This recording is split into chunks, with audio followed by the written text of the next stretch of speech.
बिस्मिल्लाहिर्रहमानिर्रहीम। शुरू करते हैं अल्लाह के बबरकत नाम से जो बड़ा मेहरबान नहायत रहम करने वाला है। अस्सलाम वालेकुम लिसनर्स, उम्मीद करती हूँ आप सब खैरियत से होंगे। मैं आपकी होस्ट मोहसिना बतूल और मैं सभी सुनने वालों को अपने चैनल अंधेरी रात और वो में वेलकम करती हूँ। लिसनर्स, आज मैं आपके लिए बहुत ही खौफनाक हॉरर स्टोरीज़ लेके आई हूँ। अगर आपको मेरी स्टोरीज़ पसंद आएँ तो अपनी राय कमेंट बॉक्स में ज़रूर शेयर कीजिएगा। लिसनर्स, अगर आप भी स्टोरी शेयर करना चाहते हैं मेरे साथ तो आप कमेंट बॉक्स में अपनी स्टोरी शेयर कर सकते हैं या मेरे फेसबुक अकाउंट मोहसिना बतूल के नाम से है, आप उस पर स्टोरी। लिसनर्स, हम बढ़ते हैं अपनी सच्ची खौफनाक कहानियों की जानिब। आज की पहली खौफनाक कहानी जो मैं आपसे शेयर करने जा रही हूँ, ये मेरी बहन की फ्रेंड अस्मा के भाई के साथ हुई है और ये सच्ची कहानी हमारे घर की है। जब हम लोग रावलपिंडी के रिहायशी थे तब मेरी बहन की फ्रेंड हमारे घर पर मेरी बहन को मिलने आई हुई थी। उसने पूरा दिन हमारे घर पे स्टे किया। हमारे घर पे हम सिस्टर्स और मेरी अम्मी के अलावा कोई भी नहीं था। उन्होंने पूरा दिन हमारे घर स्टे किया। जब रात का वक्त हुआ तो उन्होंने कहा कि अब मैं अपने भाई को कॉल करके बुलाती हूँ और मुझे चलना चाहिए। उसने अपने छोटे भाई को कॉल की। उसका छोटा भाई बाइक पर उसे लेने के लिए आया। हमारे घर का मेन गेट थोड़ा सा खुला हुआ था। उसके भाई ने वहाँ पर बाइक खड़ा कर दिया और अपनी बहन का वेट करने लग गया। फिर हम लोग ड्रॉप करने के लिए उनको गेट तक गए। फिर वो बाइक पर बैठ के चली गई। थोड़ी देर के बाद अस्मा की हमें कॉल आई। उन्होंने कहा कि पूरा दिन गुजर गया, मैंने तुम लोगों के घर पे कोई भी बच्चा नहीं देखा, ना किसी आदमी को देखा। घर में हमारी लड़कियों और आंटी के अलावा कोई भी नहीं था। तो मेरी बहन ने कहा हाँ बिल्कुल ऐसा ही है। तो वो कहती है कि मेरे भाई ने अभी मुझे बताया है।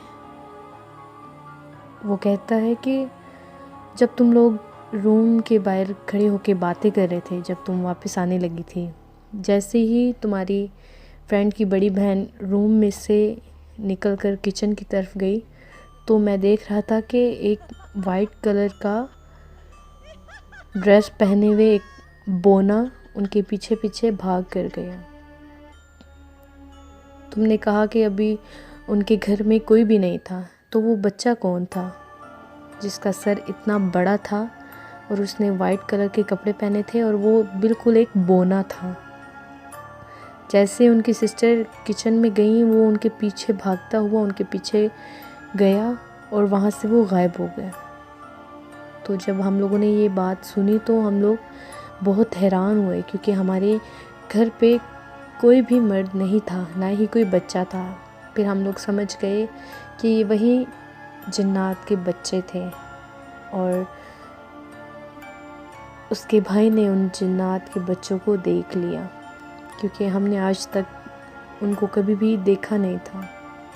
आज तक वो हमें कभी भी नज़र नहीं आया, लेकिन अस्मा के भाई ने उस बच्चे को देखा और वो उस दिन के बाद बहुत डर गया।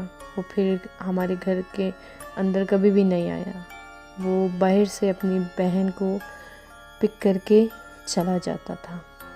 लिसनर, ये थी हमारे घर की सच्ची छोटी सी खौफनाक कहानी जो मैंने आपसे शेयर की।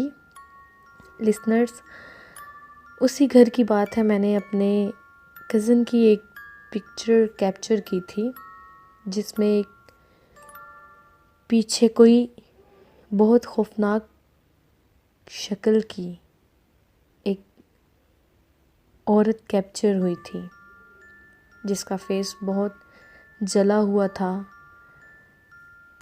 और उसकी आंखें बिल्कुल राउंड शेप में थी।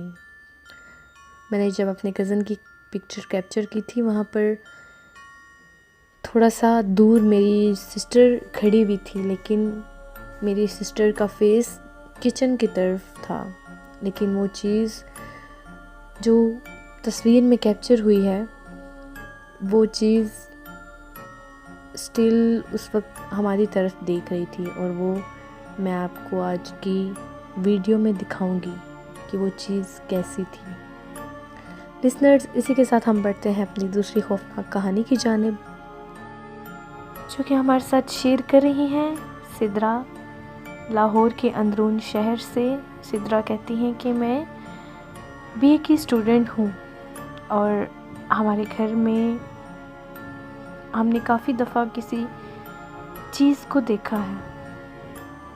हमने काफ़ी दफ़ा एक औरत को देखा है जो रात के टाइम अक्सर छत पर चलती है। हमें उसके पाँव में पहने पायल की आवाज़ आती है।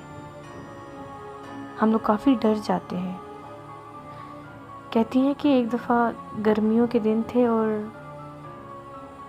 रात के 2 का वक्त था। उस दिन बहुत ज़्यादा तूफ़ानी बारिश थी और हमारे घर की लाइट भी चली गई। बारिश की वजह से हमारे छत का जो दरवाज़ा था वो बहुत ज़ोर से बज रहा था। तो मेरी अम्मी ने कहा कि सिद्रा जाकर छत का दरवाज़ा बंद करके आओ, बहुत ज़्यादा आवाज़ आ रही है दरवाज़े के बजने की।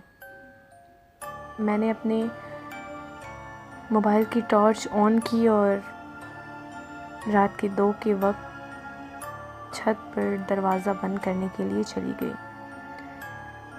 मुझे काफ़ी डर लग रहा था। मैंने अपनी सिस्टर को उठाया लेकिन वो मोबाइल यूज़ कर रही थी, उसने मेरी बात नहीं सुनी। फिर मुझे अकेले ही छत पर जाना पड़ा। अभी मैं आधी स्टेयर्स पर पहुंची थी कि मुझे कुछ आवाज़ महसूस हुई, जैसे कोई बच्चा या कोई औरत एक दूसरे के साथ बातें कर रही थी।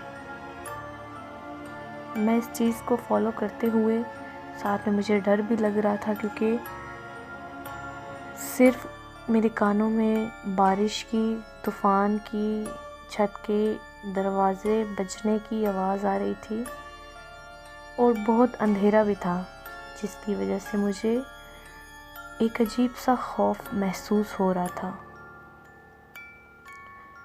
बहरहाल मैं उस वक्त डरते हुए अपने छत पर पहुंची तो बहुत तेज़ बारिश हो रही थी। मैं काफ़ी देर बारिश देखती रही, मैं बारिश की आवाज़ और ठंडक महसूस करती रही। फिर मैंने सोचा कि क्यों ना मैं व्हाट्सएप स्टेटस के लिए थोड़ी सी बारिश की वीडियो बना लेती हूँ। मैंने अपने मोबाइल की टॉर्च बंद की और फ्लैश लाइट ऑन की और कैमरे से वीडियो बनाने लगी। मैंने थोड़ी सी वीडियो बनाई। एकदम से जैसे ही मैंने थोड़ा सा कैमरा राइट तरफ घुमाया तो मैंने देखा कि एक वाइट कलर के लिबास में एक औरत खड़ी हुई थी, दीवार के साथ लगकर, जिसका फेस दूसरी तरफ टर्न था और उसके बाल बहुत ज़्यादा लंबे थे।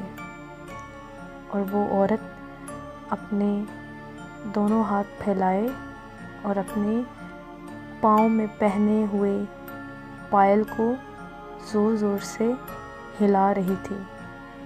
वो अपने पाँव को ज़ोर ज़ोर से ज़मीन पर मार रही थी, जिसकी पायल की आवाज़ मेरे कानों में बिल्कुल क्लियर आ रही थी। मैं काफ़ी देर उस औरत की हरकत नोट करती रही क्योंकि मुझे बिल्कुल भी अंदाज़ा नहीं था कि ये वही औरत होगी। एकदम से उस औरत ने अपनी मूवमेंट्स बंद कर दी।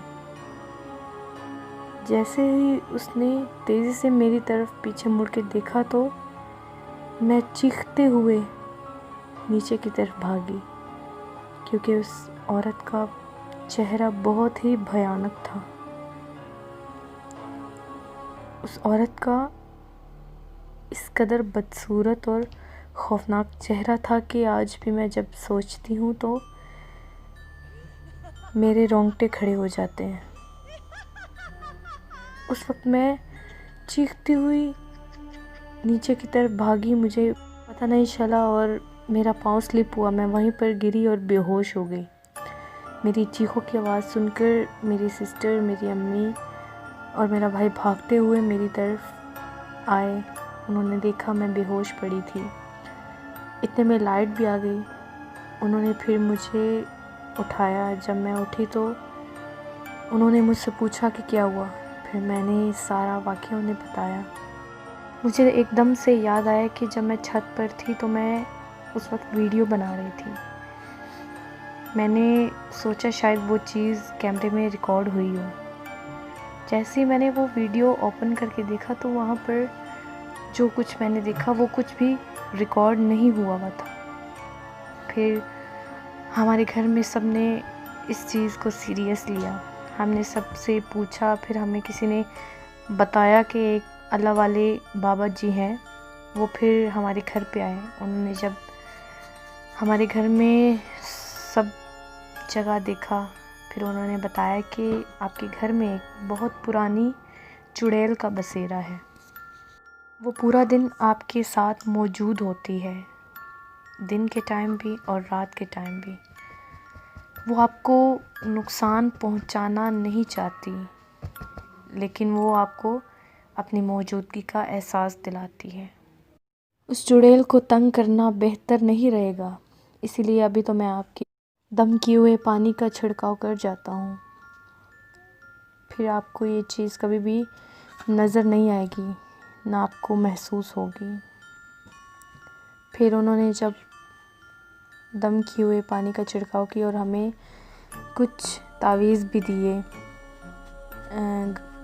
अपने साथ बांधने के लिए, अपने गले में डालने के लिए, और कुछ आयतें और कलाम दिया कि इसको आपने रोज़ाना पढ़ना है और अपने ऊपर हिसार करना है। फिर हमने जब ऐसा किया तो हमें कभी भी उस चीज़ ने अपनी मौजूदगी का एहसास नहीं दिलाया, ना ही हमें उसने कभी तंग किया।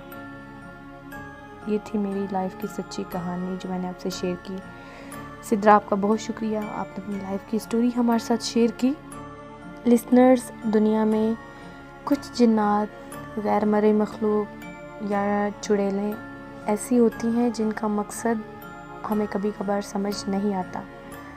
वो हमें नुकसान पहुंचाने के लिए मौजूद नहीं होती, लेकिन उनका मकसद क्या होता है वो हमें पता नहीं होता।